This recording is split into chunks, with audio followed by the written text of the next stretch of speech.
మంత్రి గారు చాలా విషయాలు కాగ్ ఇచ్చిన నివేదికల మీద కానీ ఇతర రాజ్యాంగబద్ధ సంస్థలు ఇచ్చిన నివేదికల మీద గతంలో వివిధ నాయకులు మాట్లాడినా లేకపోతే ఆనాటి మంత్రులు ముఖ్యమంత్రులు ప్రధానమంత్రులు మాట్లాడిన విషయాలన్నిటినీ వారు ఇక్కడ ఉదహరిస్తూ ఇప్పుడు కాళేశ్వరం ప్రాజెక్టు మీద కానీ తెలంగాణ రాష్ట్రం ఏర్పడ్డ తర్వాత నిర్మించిన సాగునీటి ప్రాజెక్టుల విషయంలో కూడా వారు మాట్లాడుతున్నారు. సరే, వారి అభిప్రాయాలు వారు చెప్తున్నారు. వారి అభిప్రాయాన్ని విభేదించే హక్కు మాకున్నది, వారి అభిప్రాయం చెప్పుకునే హక్కు వారికి ఉన్నది, నాకేం అభ్యంతరం.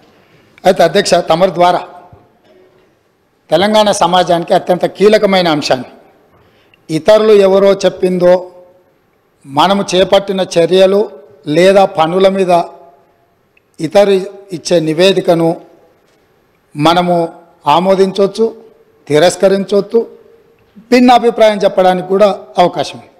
కానీ మనమే ఒక ఆలోచనతో కొంతమంది అధికారులను, ఒక గ్రూప్ ఆఫ్ ఇంజనీర్స్, రిటైర్డ్ ఇంజనీర్స్ను కూర్చోబెట్టి నా ఆలోచన ఇది, నేను ముందుకు వెళ్ళాలనుకుంటున్న విధానం ఇది, దీని మీద సాంకేతిక నిపుణులుగా మీ అభిప్రాయాన్ని కూలంకషంగా పరిశీలించి అన్ని పరిణామాలను పరిగణలోకి తీసుకొని మీరు నివేదిక ఇవ్వండి అని చెప్పి గత ముఖ్యమంత్రి కల్వకుంట్ల చంద్రశేఖరరావు గారు, ఆనాటి సాగునీటి పారుదల శాఖ మంత్రి తన్నీర్ హరీష్ రావు గారు గోదావరి ప్రాజెక్టుల మీద రిటైర్డ్ ఇంజనీర్స్తోని ఒక కమిటీని నియమించారు అధ్యక్ష. ఆ కమిటీ ఇచ్చిన నివేదికను తమ ద్వారా ఈ సభ రికార్డులోకి మొత్తం తేదలుచుకుని ఇందులో కొన్ని అంశాలను మాత్రము నేను చదివి వినిపిస్తాను. ఆనాటి పత్రికలలో వచ్చిన వార్తలను కూడా నేను చదివి వినిపిస్తాను కొంతమేరకు. ఈ మొత్తం రికార్డును నేను సభలో రికార్డు ప్లే చేయదలుచుకున్నాను. నేను ఈ చదివి వినిపించిన తర్వాత ఈ టోటల్ రికార్డు సభ దీంట్లోకి తీసుకోవాల్సిందిగా తమరి నేను విజ్ఞప్తి చేస్తున్నాను అధ్యక్ష. ఈ report of committee barrages and Godavari and Pranahita Chevella, ఈ కమిటీని ఆనాటి ముఖ్యమంత్రి చంద్రశేఖరరావు గారు నియమించారు. 14 పేజీల కమిటీ నివేదిక ఇచ్చిండ్రు అధ్యక్ష. ఎవరు అధ్యక్ష ఇందులో ఇంజనీర్లు ముఖ్యమైన వాళ్ళు అంటే B Anantaramulu, B Venkata Ramarao, S Chandramouli, G Damodar Reddy, M Shyamprasad Reddy, 5 మంది ఇంజనీర్లతో ఆనాటి ముఖ్యమంత్రి, సాగునీటి పారుదల శాఖ మంత్రి ప్రాణహిత చేవెళ్ళ ప్రాజెక్టుల మీద తుమ్మిడిహెట్టి దగ్గర కాకుండా ఇతర ప్రాంతాలలో నిర్మించడానికి అవసరమైన రీడిజైనింగ్కు ఇక్కడ పునాది పడ్డది అధ్యక్ష. ఈ పునాది పడ్డ తర్వాత వీళ్ళు పూర్తి స్థాయిలో మొత్తం గోదావరి జలాలకు సంబంధించిన హిస్టరీని మొత్తం ఇందులో పొందుపరిచింది అధ్యక్ష. ఇదే కాకుండా వీళ్ళు aerial survey, physical survey, toposheets survey చేసి మొత్తం ఒక నివేదికను తయారు చేసి ఇచ్చారు అధ్యక్ష. అందులో పేజ్ నెంబర్ 5లో alternate locations for barrage, the members of retired engineers forum have conducted the aerial survey on 24/3/2015 to examine the feasibility of proposed site and feasibility of alternative sites on Pranahita river, etc. After detailed toposheet study and as per site plans, the following alternative are proposed. అంటే మేము అన్ని రకాలుగా టోపోషీట్లను కానీ aerial సర్వేలు చేసి వీటన్నిటిని ఆధారంగా ప్రభుత్వానికి మేము నివేదికలు ఇస్తున్నామని చెప్పి, అంతకంటే ముందు అధ్యక్ష పదే గత ప్రభుత్వం ఏం ప్రయత్నం చేయలే. ఉమ్మడి రాష్ట్రంలో తెలంగాణకు తీరని అన్యాయం చేసిండ్రు. ఆనాటి ముఖ్యమంత్రులు ఏం పని చేయలేదని వారు ఏదైతే మంత్రి గారు ఆరోపణలు చేస్తుండ్రో, వీళ్ళు నియమించిన రిటైర్డ్ ఇంజనీర్లు పొందుపరిచిన అంశాలను కొన్నిటిని ఉమ్మడి రాష్ట్రంలో జరిగిన ప్రయత్నాలను కూడా ఈ సభ ద్వారా తెలంగాణ సమాజానికి నేను చెప్పదలుచుకున్నాను అధ్యక్ష. ఎందుకంటే వాస్తవాలనే ఇక్కడ చర్చించాలన్న ఆలోచనతోటి మనం ప్రత్యేకమైన చర్చను మా మంత్రివర్యులు ఉత్తమ్ కుమార్ రెడ్డి గారు దాదాపుగా నిద్రపోని రాత్రులు గడిపి, నాకు తెలిసి వారు సరిహద్దుల్లో సైనికుడుగా మోహరించి యుద్ధాన్ని ఎదుర్కొని వచ్చిన సైనికుడు సరిహద్దుల్లో కూడా వారంత బరువైన గుండెతో ఉన్నారో లేదో నాకు తెలీదు. వీటిని వారు రోజుల కొద్దీ ఈ తెలంగాణ ప్రాజెక్టుల మీద జరుగుతున్న పరిణామాల మీద చూసి బరువెక్కిన గుండెతోని కొన్ని వాస్తవాలను ఈ సభ దృష్టికి తీసుకొచ్చే ప్రయత్నం చేస్తే జరిగిన తప్పులను వారు చేసినందుకు తెలంగాణ సమాజానికి క్షమాపణ చెప్పడం ద్వారా మంత్రి గారిని అభినందించి భవిష్యత్తులో ఎట్లా ముందుకెళ్దామని వారు కొన్ని సూచనలు చేస్తుంటే సమాజం వారిని కొంతమేరకైనా వారిని అభినందిస్తుండే. కానీ ఎదురుదాడి పూర్తిగా అంటే మంత్రి గారు వాస్తవాల ప్రాతిపదికన ఇచ్చిన పవర్ పాయింట్ ప్రజెంటేషన్ కూడా తప్పుల తడక అని చెప్పి దూషించడం ద్వారా గతంలో జరిగిన తప్పులను కప్పిపుచ్చుకోవడానికి తీవ్రమైన ప్రయత్నం చేస్తున్నారు అధ్యక్ష.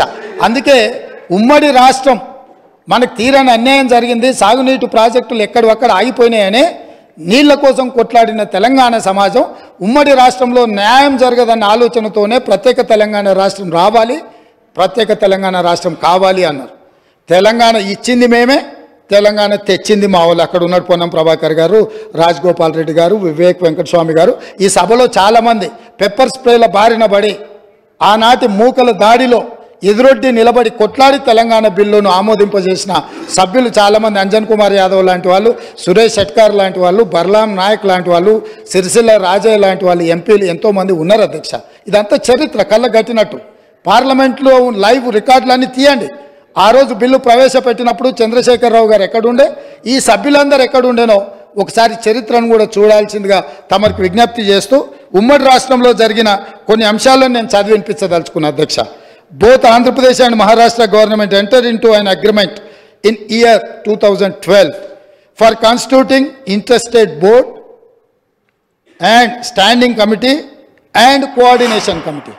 ప్రాణహిత చేవెళ్ల ప్రాజెక్టు యొక్క నిర్మాణాన్ని అడ్డంకులను తొలగించడానికి ఆనాడు మహారాష్ట్ర ముఖ్యమంత్రి ఉమ్మడి ఆంధ్రప్రదేశ్ ముఖ్యమంత్రి కలిసి చర్చించి 2012లో ఇంటర్స్టేట్ బోర్డును కాన్స్టిట్యూట్ చేసిండ్రు, స్టాండింగ్ కమిటీని కాన్స్టిట్యూట్ చేసిండ్రు, కోఆర్డినేషన్ కమిటీని అంటే ఈ సమస్యలను పరిష్కరించుకోవడానికి కోఆర్డినేట్ చేయడానికి కూడా కమిటీని కాన్స్టిట్యూట్ చేశారు అధ్యక్ష.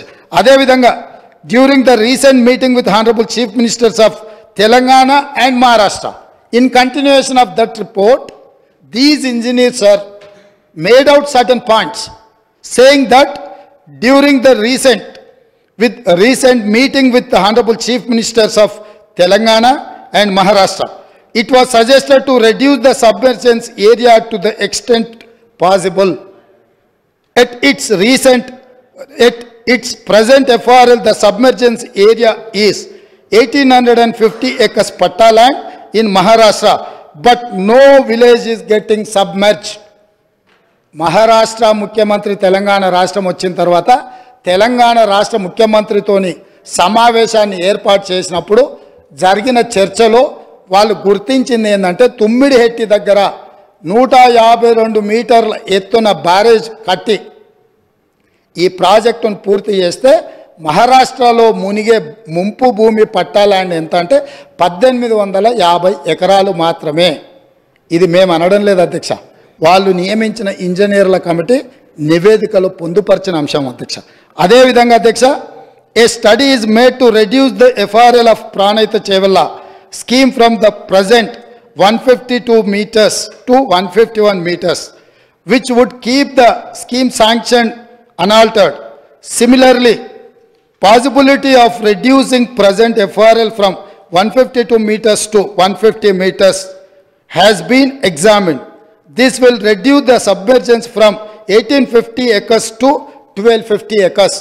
ఒకవేళ 152 మీటర్ల ఎత్తున తొమ్మిడిహెట్టి దగ్గర నిర్మిస్తే 1850 ఎకరాల ముంపు ఏదైతే ఉందో దాన్ని 150 మీటర్ల దగ్గర ప్రాజెక్టు నిర్మిస్తే 1250 ఎకరాలు మాత్రమే మహారాష్ట్రలో ముంపుకు గురవుతుంది. గ్రామాలు మునగడం లేదు, కేవలం పట్టా ల్యాండ్స్ మాత్రమే మునుగుతున్నాయని ఇచ్చారు అధ్యక్ష. అదేవిధంగా honourable chief minister desired to study and alternate locations in main river Godavari river near Medigadda village, Mahadevpur mandal, Karimnagar district up to Mid-Maner. Accordingly, detailed study on the existing and alternate proposals is made. The report is furnished as under. Medigadda దగ్గర బ్యారేజీలు కట్టాలని పుర్రెలో పురుగు పుట్టిందే ఆనాటి ముఖ్యమంత్రి చంద్రశేఖరరావుకి. నేను మళ్ళొక్కసారి reinstate చేస్తున్న అధ్యక్ష, the Honorable Chief Minister desired to study an alternate location and main river Godavari river near Medigadda village, Mahadevpur Mandal, Karimnagar district. అంటే చంద్రశేఖరరావు గారికే ఏ దేవుడు ఏ రాత్రి కలలోకి వచ్చి మేడిగడ్డ దగ్గర బ్యారేజ్ కట్టమని చెప్పిండో నాకైతే తెలియదు, కానీ వారే గ్రూప్ ఆఫ్ ఇంజనీర్లకి ఇన్స్ట్రక్షన్స్ ఇచ్చిండు అధ్యక్ష. వాళ్ళు దాని మీద కొన్ని ఫైండింగ్స్ ఇచ్చి ఒక నివేదిక ఇచ్చారు అధ్యక్ష. అందులో కూడా కొన్ని విషయాలు నేను మొత్తం వాటి జోలికి పోకుండా కొన్ని మాత్రం కంక్లూజన్స్ అండ్ రికమెండేషన్స్ అంటే దీంట్లో వాళ్ళు కొన్ని రికమెండేషన్స్ను చేసుకుంటూ వచ్చారు అధ్యక్ష. 11వ పేజీలు ఉంది అధ్యక్ష. తర్వాత నివేదిక ఎట్లాగా హరీష్ రావు గారి దగ్గర ఉంటుంది, ఎందుకంటే ఇంకా వాళ్ళందరూ ఉన్నారు. నేను కూడా వారికి మళ్ళీ పంపిస్తాను అధ్యక్ష. తమరికి ఇస్తాను, తమరు అనుమతిస్తే వారికి ఇవ్వండి అధ్యక్ష. ఇందులో it is always better for the government to accept the concept of the existing Pranahita Chevella scheme near Tummidihetti village, Adilabad district, and explore the ways and means to make it feasible. నేను మళ్ళొక్కసారి చదివి వినిపించదలుచుకున్న మిత్రుడు హరీష్ రావు గారికి, వాళ్ళ మామగారు వారు కలిసి ఈ రాష్ట్రానికి ఎంత ద్రోహం చేసిండ్రో ఇది వినడం ద్వారా అయినా వారికి అవగాహన కలుగుతుందని నేను భావిస్తున్నా, కనువిప్పు కలగాలని నేను కోరుకుంటున్నా అధ్యక్ష. It is always better for the government to accept the concept of the existing Pranahita Chevella scheme near Tummidihetti village, Adilabad district, and explore the ways and means to make it feasible. స్పష్టంగా engineers వాళ్ళు నియమించుకున్న ఇంజనీర్లు తుమ్మిడిహెట్టి దగ్గరనే ఈ project నిర్మించడానికి అన్ని రకాల ప్రయత్నాలు చేయండి, మీ శక్తి సామర్థ్యాలను అన్నిటినీ మీ గొప్పతనాలను ఉపయోగించండి అని చెప్పిండ్రు అధ్యక్ష. అదేవిధంగా there is a feasibility of reducing the FRL from 152 meters to 151 meters, i.e. by 1 meter without altering the scope of the scheme. The Honorable Chief Minister may use his good offices for convincing the Maharashtra government to accept proposal of reducing FRL to 151 meters. ఏమన్నారంటే చాలా శక్తిశాలి, అసలు ప్రపంచాన్ని అంతా కూడా గజగజలాడించి పులి నోట్ల తలబెట్టి ప్రాణాలనే త్యాగం చేయడానికి గొప్ప అపర భగీరథుడు.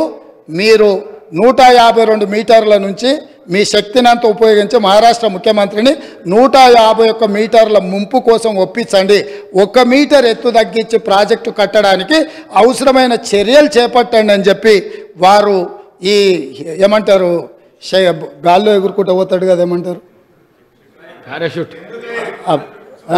స్పైడర్ మ్యాన్ని మీరు ఒకసారి అడగండి అని చెప్పి వారు సూచన చేసిండ్రు అధ్యక్ష. అదేవిధంగా in case of the Maharashtra government still insists for further lowering the FRL, the Telangana government can accept at 150 meters FRL. ఒకవేళ వాళ్ళు మరీ 151 ఒప్పుకోకపోతే 150 దగ్గరకైనా దయచేసి ఒప్పించండి అని చెప్పారు. In both the above proposals there will not be any financial loss to the work done portions.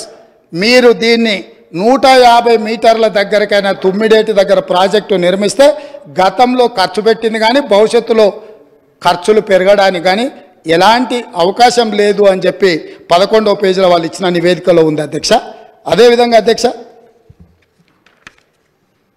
13వ page అధ్యక్ష final recommendations అంటే ఇంకా అన్ని ఎగ్జామిన్ చేసినాం, కంక్లూజివ్ రిమార్క్స్ ఇచ్చిండ్రు, తర్వాత ఫైనల్ రికమెండేషన్స్ ఇచ్చిండ్రు అధ్యక్ష 13వ పేజీలో. ఈ ఫైనల్ రికమెండేషన్లో ఏమన్నారో ఈ ఒక్క సెంటెన్స్ చెప్తా, ఈ తర్వాత అయినా మిత్రుడు హరీష్ రావు గారికి కనువిప్పు కలిగి తెలంగాణ సమాజానికి వారి క్షమాపణ చెప్తారు చంద్రశేఖరరావు గారి తరఫున అని నేను భావిస్తున్నా అధ్యక్ష.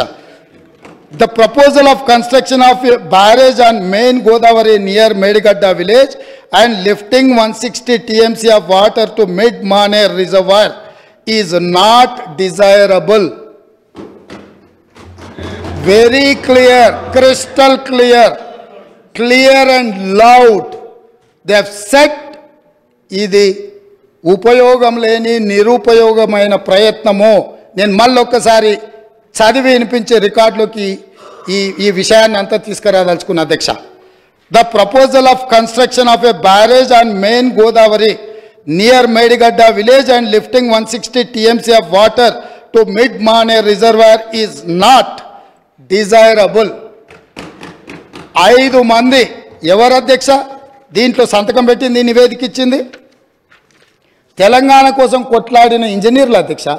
నీళ్లకు మన తెలంగాణ ఎట్లా బాగుపడుతుందో అని చెప్పిన ఇంజనీర్లు, ఆ ఇంజనీర్లు B Anantaramulu, P Venkataramarao, S Chandramouli, G Damodar Reddy, M Shyamprasad Reddy, 5 మంది ఇంజనీర్లు కష్టపడి అన్ని పరిశీలించి పూర్తి స్థాయిలో ఒక ఎక్స్పర్ట్ కమిటీ రిపోర్ట్ 14 పేజీలతో ప్రభుత్వానికి ఇస్తే, ఆ రోజు సాగునీటి పారుదల శాఖ మంత్రి హరీష్ రావు గారు, ఆనాటి ముఖ్యమంత్రి చంద్రశేఖరరావు గారు ఈ నివేదికను తొక్కిపట్టి మసిబూసి మారేడుగాయ చేసి మేడిగడ్డ దగ్గర బ్యారేజీలు కడితే తెలంగాణకి ఏదో మేలు జరుగుద్దని 38,500 కోట్ల రూపాయల నుంచి 1,47,000 కోట్ల రూపాయలకు ప్రాజెక్టు అంచనాలు పెంచినరు. ఒకవేళ పెంచి అంచనాలతో నిర్మించినా అది ఉండి తెలంగాణ బీడులు వారిన భూములకు ఒకవేళ పచ్చని పైర్లు బండిని ఉంటే ఈ లెక్కలు ఈ ఉత్తమ్ కుమార్ రెడ్డి గారు రాత్రి పగళ్ళు కష్టపడి ఈ పవర్ పాయింట్ ప్రజెంటేషన్లు ఇవన్నీ చెప్పాల్సిన అవసరం లేకుండా అధ్యక్ష. ఇదే కాదు అధ్యక్ష, పదే మా మిత్రులు అసలు చంద్రశేఖరరావు గారు అంటే ఏమనుకుంటురే, నీళ్ళకే నడక నేర్పిండు, అలా అసలు హంసకి కాదు అదేంది నెమలికి డ్యాన్స్ నేర్పిండు, అసలు అపర భగీరథుడు అని వాళ్ళు చెప్తున్నారు అధ్యక్ష. ఇది 23 సెప్టెంబర్ 2015 అధ్యక్ష. తమరు చూడాలి అధ్యక్ష, తమరు చూడాలి, సభ్యులు చూడాలి. సాక్షి పత్రిక సెప్టెంబర్ 23, 2015 నాడు, ఇవాళ ఏ తారీఖులు ఉన్నాం అధ్యక్ష? ఫిబ్రవరి 17, 2024 ఉన్నాం అధ్యక్ష. 9 ఏళ్ల కింద, దాదాపుగా 9 ఏళ్ల కింద అధ్యక్ష, మేడిగడ్డ మేడి పండేనా మిత్రులందరూ చూడాలి. ఆ రోజు సాక్షి పేపర్లో మీ మిత్రుడే మీ సహచర పంచపక్ష పరమాణాలు మీరు ఏదైతే ప్రగతి భవన్లో పిలిచి భోజనం పెట్టినరో ఆ మిత్రుడి పత్రికల మేడిగడ్డ మేడి పండేనా అని 2015 నాడు ఈ పత్రికలో రాసిన వార్త, దీంట్లో రాసింది నేను కొంచెం చదివి వినిపిస్తా అధ్యక్ష, ఎందుకంటే తెలుగులో ఉంది. కాళేశ్వరం దిగువ నుంచి నీటి మళ్లింపు ఆర్థిక భారం అంటున్న నిపుణులు, ప్రభుత్వ ప్రణాళిక ప్రకారం ఎల్లంపల్లి వరకు వచ్చే ఖర్చులు 14,000 కోట్లు. దీంట్లో అధ్యక్ష నేను నివేదికలు చదువుతున్నా అధ్యక్ష. ప్రస్తుతం ప్రతిపాదిస్తున్నట్టుగా కాళేశ్వరం దిగువన మేడిగడ్డ నుంచి నీటిని మళ్లించే ప్రక్రియ పర్యావరణ పరంగా, ఆర్థికంగా, నిర్వహణ పరంగా ఏమాత్రం మంచిది కాదని ఇన్స్టిట్యూట్ ఆఫ్ ఇంజనీర్స్ తేల్చి చెబుతుండడము ఇప్పుడు కొత్త చర్చకు తెరలేపింది. అదేవిధంగా అధ్యక్ష ఇంకో పదం కూడా చెప్పారు, ప్రభుత్వ దూరదృష్టి అవగాహన లోపాల కారణంగా ఈ ప్రాజెక్టు అబాసుపాలు కాకుండా ఉండాలంటే ప్రత్యామ్నాయ మార్గాలపై అధ్యయనం చేయాలన్న వాదన వినిపిస్తుంది. ఇది ఈరోజు ఉత్తమ్ కుమార్ రెడ్డి గారు చేసిన ఆరోపణ కాదు అధ్యక్ష. ఈరోజు మునిగిపోయిన మేడిగడ్డ, పగిలిపోయిన అన్నారము, కుప్పగూలిన సుందీళ్లను చూసి మాట్లాడి రాసింది కాదు అధ్యక్ష. ఆ రోజు సాంకేతిక నిపుణులు ఇచ్చిన నివేదిక ఆధారంగా ఆ రోజు మీడియా మిత్రులు తెలంగాణ మేలు కోరి ఈ వాస్తవాలన్నిటిని ఆ రోజే చెప్పిండ్రు అధ్యక్ష. వీటన్నిటిని పెడచెవిన పెట్టి దాచుకోవాలన్న ఆలోచనతోని, తెలంగాణ ఖజానాను కొల్లగొట్టాలన్న ఆలోచనతోటి ఈరోజు ఇంత దుర్మార్గానికి ఒడిగట్టి ఈరోజు ఈ రకంగా ఇక్కడికి వచ్చి మా వెంకన్న మాట్లాడితే వెంకన్న మీద దాడి, మా భట్టి గారు మాట్లాడితే వారి మీద దాడి, మంత్రి గారిని అసలు సహించలేకపోతున్నాడు. ఎందుకు అధ్యక్ష?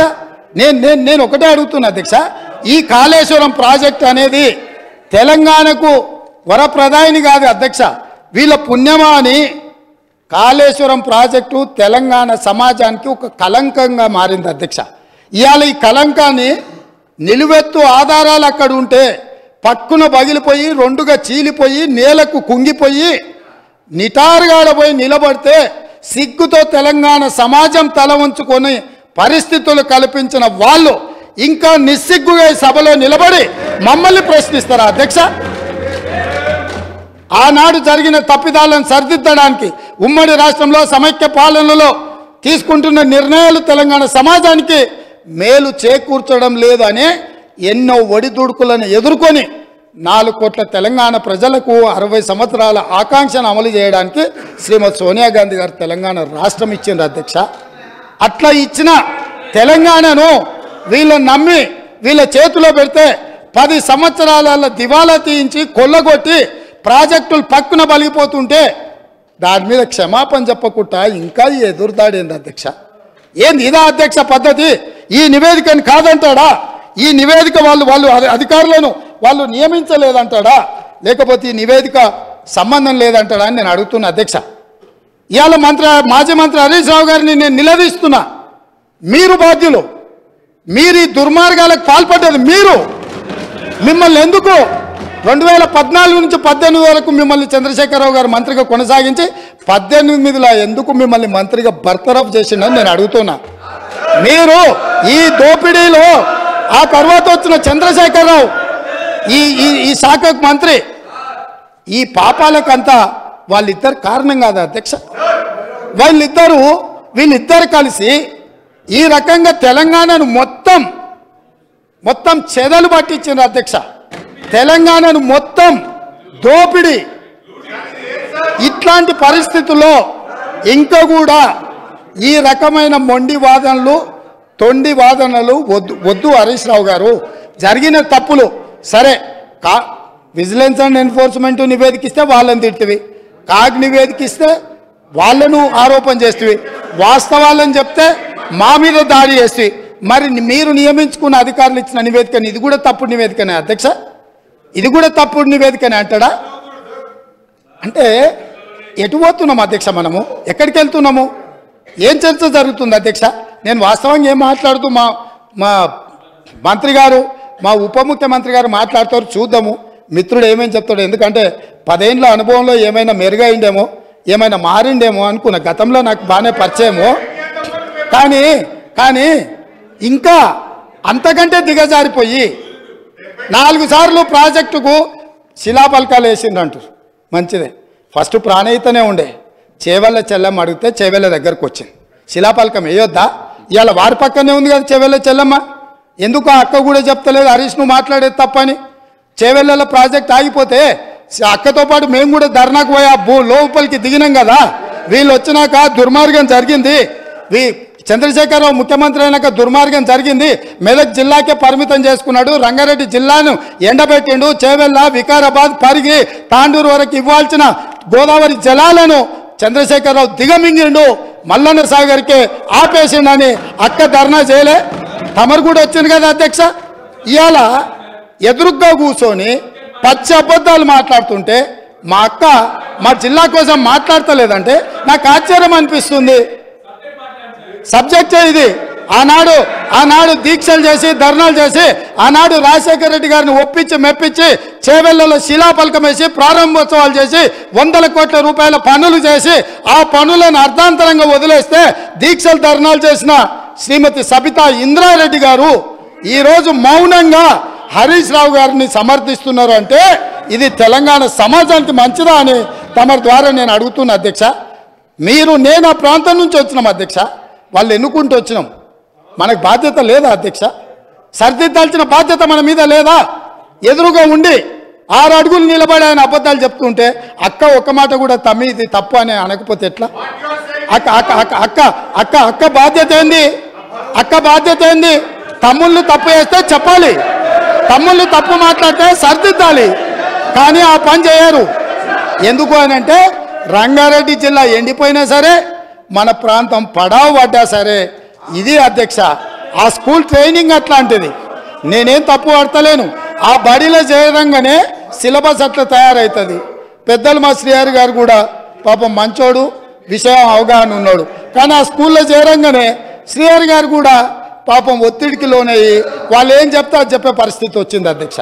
అందుకే అధ్యక్ష ఈ చర్చల కంటే కూడా నేను ఒక్కటే మాట అడుగుతున్న మిత్రుడు హరీష్ను, ఆయన ఏం చెప్పదలుచుకున్నా ఏమన్నా చెప్పని జరిగిన తప్పులకు క్షమాపణ చెప్పి ఇప్పుడు ఏదైతే సిట్టింగ్ జడ్జో లేకపోతే రిటైర్డ్ జడ్జో విచారణకు వచ్చినప్పుడు వాళ్ళ దగ్గరికి వెళ్ళి కన్ఫెషన్ స్టేట్మెంట్ ఇచ్చి ఎవరి ఒత్తిడి వల్ల వారి రకంగా ఈ తప్పిదాలకు సంతకాలు పెట్టిండో మంత్రిగా ఉన్నప్పుడు కన్ఫెషన్ స్టేట్మెంట్ ఇచ్చి ఒప్పుకుంటే భవిష్యత్తులో దీన్ని ఎట్లా బాగు చేయాలనో దాని మీద ఆలోచన చేద్దామని తమ ద్వారా వారికి విజ్ఞప్తి చేస్తున్నా అధ్యక్ష.